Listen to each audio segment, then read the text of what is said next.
Shalom sa inyong lahat. Ako si Rabbi Rich at ngayong araw ay magkakaroon tayo ng mabilis na pag-aaral sa unang Korinto, Kabanata 2, versikulo 2.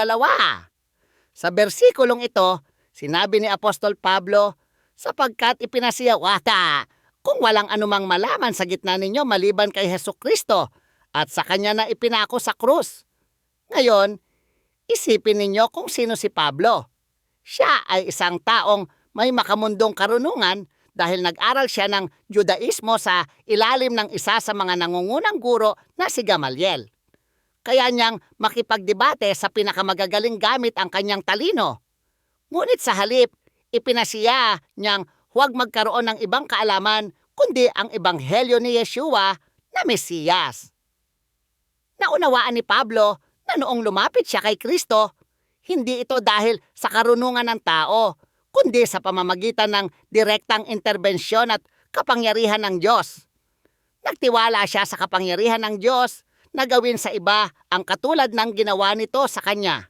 Dahil dito, dumako tayo sa isang napakahalagang punto para sa ating buhay ngayon.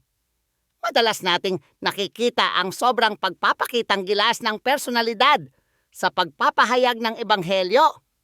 May mga pastor at ebanghelista na gumugugol ng maraming linggo o taon para bumuo ng matatalinong sermon sa pag-aakalang may kapangyarihan silang magligtas ng mundo gamit ang sariling mga salita.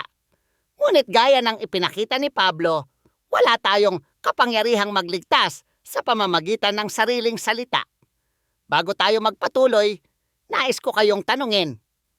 Sa mundong labis na nagpapahalaga sa mga degree at katayuan sa lipunan, paano ninyo pinananatili ang inyong focus sa kapangyarihan ng Mesiyas sa halip na sa sarili ninyong lakas?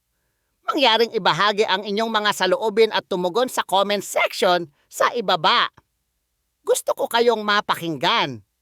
Makikita ninyo na pinili ni Pablo ang isang mapagpakumbabang paraan sa kanyang ministeryo. Naunawaan niya na pagdating sa mga bagay ng Diyos, ito ay seryosong usapin na hindi kayang gampanan sa sarili nating lakas. Bagaman may ilan ngayon na mahilig sa atensyon na parang rockstar, mas mainam na sundin nating lahat ang paraan ni Pablo. Ang kanyang mensahe ay hindi umasa sa mga mapanghikayat na salita ng karunungan ng tao, kundi sa pagpapakita ng kapangyarihan ng Espiritu.